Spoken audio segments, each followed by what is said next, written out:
So outside of your work life, outside of meteorology, and now you guys told us you're in, what's that you said? I go, what's that? I'm just kidding. Well, yeah, so explain that minuscule, minute amount of your life outside of it for people, Yeah. So, our life, especially like November, depending on the year, sometimes it might not be till December, but generally November through March, no, not March, I wish, April, May timeframe. We don't have a tremendous, life outside of forecasting. If we're lucky, we'll get breaks here and there and we can do stuff. Really, so here's what we tell people is, in the winter, we're up, sometimes 12, 14, 16 hours forecasting, doing stuff. But we tell people, in the warm season, even though we're still forecasting, it's not as intense. And so that's kind of our time to kind of our downtime to do what we like to do. Which we have, we have a lot of stuff we like to do. Obviously, like we said, we're engaged and we enjoy doing a lot of the same stuff. So, outside of work, I've really gotten into like fitness. So I've actually, not to toot my own horn, but I've lost about 40 pounds. So I've gotten into fitness. I like to run. I found that I shouldn't say I like to run, but I run. So I've gotten into like running 5 to 7 miles, several times a week. And I do some weight training, some resistance training. So we actually do any of that. I don't partake. Yeah. She will only run if something's chasing her. Yes. So anyways, we play. I play pickleball for exercise. Yeah. So we play a sport called pickleball. I don't know if you guys have ever heard of that. I've actually played that in school. It's actually kind of fun. So we actually play tournaments. We're actually sponsored to play pickleball. So we play tournaments a lot and do that in the warm season. And so we do that. We like to fish. We're very adventurous. We like to hike. We like to travel. I'm trying to think. Storm chase, obviously, the last few years have been terrible. They haven't really been active severe weather-wise. We golf when we can. Yeah, we golf. But our clubs, we don't unfortunately, golf a whole lot. Yeah, our clubs unfortunately got stuck in Florida because of the pandemic this year. My parents live down there. So we went last winter, late November last year, to visit them. We were going to go back in March. We were going to bring our clubs back. And then, of course, the pandemic hit and we didn't want to travel. And our clubs got stuck there. We kept postponing. We didn't know, obviously, at the time how long it was going to last. We kept postponing a few weeks and then a few weeks more. And we just finally got down there in October. So we were kind of golfless this year, but we also enjoyed that when we can. Mm-hmm. Well, we live definitely traveling though. We live on a golf course. And we don't I think I golf times a year, maybe. I actually can't hit it. Oh, yeah. I'm very athletic. I can't hit it. So our sport, we play volleyball. Yeah. I played volleyball for 11 years. What, you played volleyball? Yeah, for 11 years. What position? Outside hitter. I felt like she was going to be a setter. I don't know why. Well, I was at first. I was a setter for probably the first 3 or 4 years. Yeah. And then outside hitter. Yep. I used to have hops until I hurt my ankle several times. And now I bet I couldn't even get like 6 inches off the ground to play. I actually have reoccurring nightmares that I'm playing volleyball and like my feet are stuck to the floor and I can't like jump to like hit it or anything. There was actually a time I went to hit the ball. This was in middle school though. This was a long time ago. I went to hit and I forgot to land. Like I did not use my feet. I just without doing anything. That was terrible. So what was your touch? So if you're an outside hitter, what was your like vertical reach? Your vertical reach. Oh gosh, I don't even remember. I don't even remember. I am. So this is the proud father moment. Hers was 9'7". So that's what. And I'm 5'8". She's 5'8". Okay, so. I'm like 5'6.5". So I was not super tall, especially to be a hitter. But I used to be able to jump like quite a bit, and like I have this picture. And it's just like this massive distance between my feet and like the ground. And I don't even know who took the picture. But and I think back to that, I'm like, yeah, I definitely can't do that anymore. We get nervous when she turns around to try to go get a lob in pickleball. I'm like, oh, I probably should go get that. I have a bad ankle, but both of her ankles or something. So yeah, I have one bad ankle from volleyball. I played volleyball and basketball and golf in school, and landing on other people's feet was not good, and it led to several ankle injuries. And thankfully, pickleball is not as hard on that. So I just make him do like the running when they kind of lob it over us. It works out. I think it's fun. I don't think he's ever played that. No, now I've got to actually watch I don't think he would enjoy it. I don't think you. No. Explain why I wouldn't enjoy this. I don't think. Do you like tennis? At it. Yeah, It's a lot less running than tennis. Yeah, it's a lot less running than tennis. Okay, so here Oh, I've yeah. got to explain this to you guys. So I'm 6'4". I'm 280 pounds. I surprise people that I'm even as good at volleyball as I am. I'm pretty good at volleyball. Yeah. Okay? But I like sports that I can use my size and might. Yeah, well, pickleball, you totally could use, your height. Nobody could lob over you, probably. Yeah, that would JT's uncle is about the same height. He would have that. Okay, so see, maybe we should look into I don't know. this. I don't think he would like it that much, but we'll try it out. I'll try it with All right, you. well, It's becoming like really popular actually around the entire what world. we need to do is when it warms back up, we'll bring up a net and we've got a bunch of paddles and we'll just have a pickleball day. Hey, that's awesome. This is what's awesome about podcasts. Once you do a podcast with somebody, it feels like you're friends for life. So Yeah. good. Yeah, we'll get together. Definitely give pickleball a try. It's a blast. Our last podcast, everyone has been saying yoga is what they do. They And want that me we to were going start to do a yoga and session. I'm like, So we he's were talking about that last night. really? We've never attempted, but like people say it's so good for you to do. Oh, I've attempted. Oh, it must not have gone well because I didn't know about that. Well, so I attempted it in my own home using like videos, and it's hard because like it would be fine, but I'm trying to I don't know any of the poses, so I'm like watching these people doing poses, and by the time I figure out how to properly do them, well, it's time to go to the next one, and it's like I can't keep up with it, and that's the problem. I feel like I wish I could have seen this. Not for me. No I comment. think there's a reason you didn't see it. Probably not. There's a reason it was in the comfort of my own home. Yeah. He was alone, apparently. I'm really impressed that he shared with us, not only with you, but with your audience. This is brand new information for me too. It's total transparency. Yeah, awesome. So I'm curious. Okay, last up. Do you guys storm chase together, or is that like a solo? Yeah. Oh yeah. Mm-hmm. What's your favorite memory of storm chasing? Like, are there any really cool ones you guys have chased? Yeah. Go ahead, Beth. I know what yours is. You do? Oh, Remington? Probably.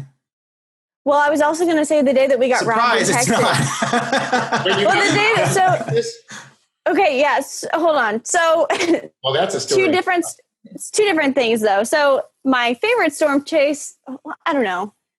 My closest storm chase was Remington, Indiana. JT was with me that day, though. We were both storm chasing, and we had a tornado touchdown in a field only about 100 yards from us. And it was a really slow. We knew that it was going to be like a slow moving day, so it was safer to get closer. We knew that any tornado that developed would be weaker. And actually, there was a marginal risk for severe weather out that day, so very, very low end. But we had been telling clients for a few days ahead of time, like, hey, there could be a tornado this day, up in northern Indiana. And we just kept at it, and we're like, they still weren't confident in anything. We just decided we were going to go up there and sit and wait for storms to develop. And the very first storm that came right at us, we stayed on it and produced a tornado, touchdown about 100 yards in a field from us. And we actually had to back up so we could get pictures of it because it was too close to us. You couldn't really, I couldn't get in the frame. So that was probably the favorite tornado I've seen. I've seen 28 tornadoes all across the country. When I was at Ball State, a group of us went storm chasing for a couple weeks out in the plains. And yes, one of the days we did get robbed in Texas. We were storm chasing in, I think it was either Central Texas or in Oklahoma. And we knew we were going to stay the night in Amarillo. And we had called earlier in the evening. We booked our hotel rooms with a credit card. And we told them, we wouldn't be there until 10 or 11 p.m. Don't give the rooms away, whatever. They did. And there were like 2 big name concerts in town that night. Like Kenny Chesney was one of them, and I can't remember who else. I think Jason Aldean was the other one. Yeah, maybe. So so the hotels were all like completely booked, and these people gave away our room, even though we were, we had a card on it and told me we were going to be late and stuff. And so we had to find a hotel late at night, and we found this like motel, and it had just been remodeled. So it was like a nice, like the rooms were nice, but it was like, it was a motel. It wasn't a hotel. So like the doors to the rooms were on the outside of the building. They were. Oh, I hate it. He makes me. Yeah, I do too. Places. No, not for me. So I'm not scared of anything. So like, I'll be like, we're fine. She's like, yeah, this is where people go to get murdered. Like we're not. Yeah, it's terrifying. So, anyways, carry on. So we get to the motel, and it's very nice. Like the rooms, like I said, it had just been completely remodeled. The outside was okay. But then they tell us that our rooms are around the back of the building, and the lights are all burnt out back there. So we're like walking around with our phone flashlights, like to, find the room. Room was nice, whatever. So every morning we would all gather in like one of the rooms. JT's already laughing. Well, there's no red flags there, are there? Yeah. So the red flags continue. So each morning we would gather in one of the rooms to kind of like have a meeting and make our plan for the day and stuff where we wanted to chase. And, we were gathered in one of the middle rooms, and one of the rooms, their key stopped working like an hour before we were going to leave. So instead of going to get a different key, they just left the door propped open, and we were 10 feet away. It didn't really matter, right? Well, apparently, in the middle of the meeting, 2 of the rooms had gotten robbed. And like they took everything: laptops, phones, iPads, hotspots, wallets, cell phones, all of that. And we realized it right away. So we went and filed the police report and stuff. And they're like, well, 2 people just got murdered on the other side of town, so it's going to be a while for somebody to get there. And, so we kind of wait and stuff. Well, all of a sudden we get a ping, like somebody had the Find My iPhone app on their iPad, and the people who stole it turned the iPad on. So we got a notification and a GPS location of where it was. So naturally, a group of us, not including myself, I wouldn't do this, just decided to start driving toward the GPS location of where the iPad was. And so we called the cops back, and we're like, hey, we found the location of where they're at with the stuff. We've got a group of people headed there right now. And they're like, well, do you have the address? And I was like, yeah, I gave it to them. And she was like, somebody got murdered there last week, and there were drug issues there last night at that house. So you need to go park at this apartment complex on the end of the road and just like watch the house. Don't go there. And so we did that, and we were in a big van because there were a bunch of us. There were like 14 of us. And so here we are sitting in like this creeper van at this apartment complex in like the hood of this town that we don't know. And we sat there for like 3 full hours waiting on the police to come. Anyway, they ended up they went in there, they did a search of the vehicles and the house, and they found all of the stuff in grandma's closet. And they ended up recovering everything except for one SD card and a phone. So that was all that we ended up losing after all of that. But yeah, ended up leaving for Kansas 4 hours late, but we still saw 5 tornadoes that day. So it ended up working out okay. And you have this great story to tell about that. The police. That's quite a story. Yeah. And I will never. The police thought it was like really cool. The police thought it was like really cool that we were like storm chasing and stuff. So they asked for like pictures with us, like outside of the vehicles before we left that day. And it was either that day or the day after we broke the windshield and the mirrors off the Ball State vehicles from hail. Yeah. There was a hailstorm, and one of my professors was with us, and he was like very focused on booking a hotel for that night, and it was the middle of the afternoon. And instead of moving, he was like, let's just sit here so I can book this hotel. And we kept telling him, hail's coming right at us. And, we didn't move, and we got pummeled with softball sized hail and, or baseball to softball sized hail.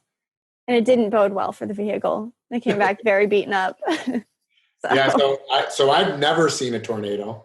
I've always been like, somehow close enough to be in proximity to see the damage. Never actually seen one. And it's like when I tell her all the time, like, I want to see a tornado, and she never understands why. But that, and there's Most people don't. that wants to wants to ride out a hurricane, because I actually think hurricanes are just fascinating. I think it would be fun one time to do it. It'd have to be a strong hurricane, just because I would want to see the stadium effect inside the eye. Yes, that would be, yeah. I think my parents, so they live like an hour north of Orlando, so they're in very central Florida. So I don't think that they would like get a good enough, hurricane to go right over them. I think it would weaken too much before it got inland. But I want to be down there to experience a hurricane once, and like a good one, not just like 4 days of rain showers, because that would be boring. Like, I want to see some action. So yeah. I don't know. Just once I want to see it. JT's not as crazy about that. He's like, I'd rather go down to Florida when it's like sunny. I lived in Florida for a few years, and when I was younger, rode out some tropical storms. So it's just, it's not as exciting as you think. Yeah, but those are weak. Yeah, exactly. Like when I saw that, it's something good. That hit. What was that? Okay, a wedge EF5 tornado across the field. I'll take that instead. I mean, I'm not going to complain. We prefer storm chasing out in the middle of absolutely nowhere, so that there's not like a danger too.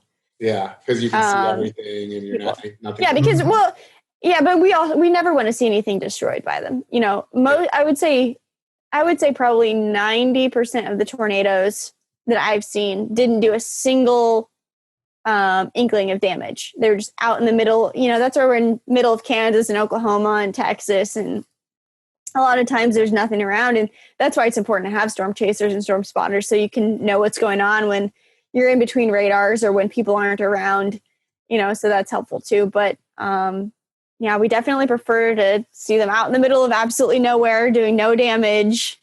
But yeah, we haven't gotten this chase a lot the last couple of years, so maybe next year will be another good year. Yeah. Well, you guys can send us. I'll believe it when I see it. Because I'm sure I won't be able to see some, but at least I'll be able to see one, We chase in Illinois quite a bit. Illinois is actually my favorite state to storm chase in. Mm-hmm. Really? Why is that? Well, because it's, most of it's flat, especially once you get I-70 northward.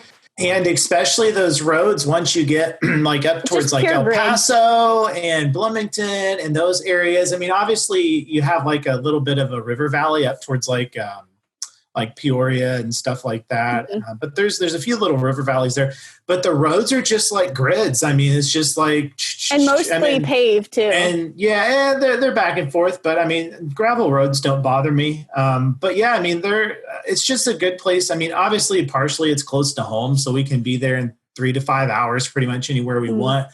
But yeah, it's flat. The roads are great. The network and the overall quality generally. I love the chase there. I mean, and cell signal's good. Yeah, cell signal's good. Except for that one city. You've got, plenty of gas stations. It's, sometimes you go out into the plains and you get out in the middle of nowhere, and you might go for a while without gas stations, and you're like looking down like, am I going to run out of gas in the middle of absolutely nowhere? And so yeah, I love to chase Illinois. That's my favorite. I get excited when I get a chance to chase there. So, all right. Well, since if that's the case, you can send, when you guys are chasing, you can say, hey, we think there's going to be a tornado. Maybe her and I will just venture down there and we'll see if I see something. You've been roped in. I'll be on Zoom with you while you're driving. I don't know. It's my job as her dad to always push her out of her comfort zone. Now, that's a different company. Terrifying. I mean, you can. Everybody has to pay attention for like storm motion and stuff, how fast things are moving. So if it's a fast moving storm, even we don't get like close to it at all. I mean, we would stay at least like a mile away. Yeah. But obviously, like the one in northern Indiana, we just sat and waited because we knew it was moving at, I don't know, like 5 or 10 mile an hour, like extremely slow. You can get out of the way of it really easily. So my dream is to find like this giant wedge tornado that's just huge. And it's just barely moving across the field. So I can like get close enough to like feel the wind hitting me off of it. Like that would be awesome. Like it's really rare. Like there's this tornado from out in called Bodle, South Dakota. It's this little farm town. It really wasn't much of a town. But there was a tornado that developed outside of it. And it's like this huge, massive, just wedge tornado. And it just didn't hardly move anywhere.